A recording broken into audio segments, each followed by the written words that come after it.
Recently, Pew Research Center conducted a survey which can shake the foundations of the leftist attempt to reignite the intolerance debate in India. In its research conducted on 5 key points, it concluded that Indians enjoy religious freedom more than any other country of the world. Riots, discrimination, etc. are rampant across the globe. Then why does India always grab the eyeballs? Western nations who hail religious freedom and make others believe that they are the only flag bearer of human rights have themselves dirtied their hands by the weapons of racism and religious bigotry, turning blind eye to the incidents of religious conversions, fundamentalism, etc. All these amnesty type countries know how to blow up issues like lynchings across India, but won't speak up or take into account the cold-blooded murder of George Floyd in the United States. For them, atrocities is being done only in minorities within India, ignoring the fact that how minorities within the Arab mainland or Hindus in Pakistan are tortured, raped, forced and beaten and forced to convert. One can here cite the example of Canada and Australia, how the Europeans decimated the Aborigines and Native Americans.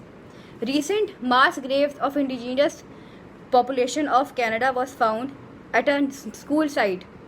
Until last 2 days, more bodies have been found and churches have been burned down in response to the anguish present there among the citizens. Canada, who was the first among many countries to ban or sabotage the then Gujarat government over riots, morally had no right to do that, knowing about its own murkier past. Forgetting and ignoring the fact that these countries are ridden with racism and other crimes, they seldom teach us the lessons of human rights. When they feared global boycott, then Canadian Prime Minister Trudeau faked an apology. Countries which are infamous for racist attacks are the ones discussing the Indian farm laws, funding the Kisan rallies, and because of it, India faces an utter chaos. How come United Kingdom has any right to discuss about Indian farm laws in its parliament? It has no moral right to do that. Not only these countries, but small European nations who have already faced the brunt of brutal violence and religious extremism are also being questioned by them. Don't know why Poland, France, Switzerland are the ones who are not ready to tolerate any religious or political upsurge and have, through state laws and proper legal framework, have banned and outcasted people who can ignite any religious political upheaval. Polish lawmakers have bluntly answered back to journalists like Mehdi Hassan when being questioned about such state laws.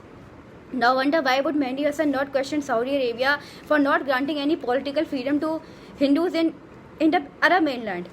In fact, it's visible from his shows how he once invited a Hindu religious leader, not allowed him to speak and insulted him badly. Before attacking and accusing India, these nations and news organizations should first check the historical facts. Hence, this is the underlying point I would like to make here.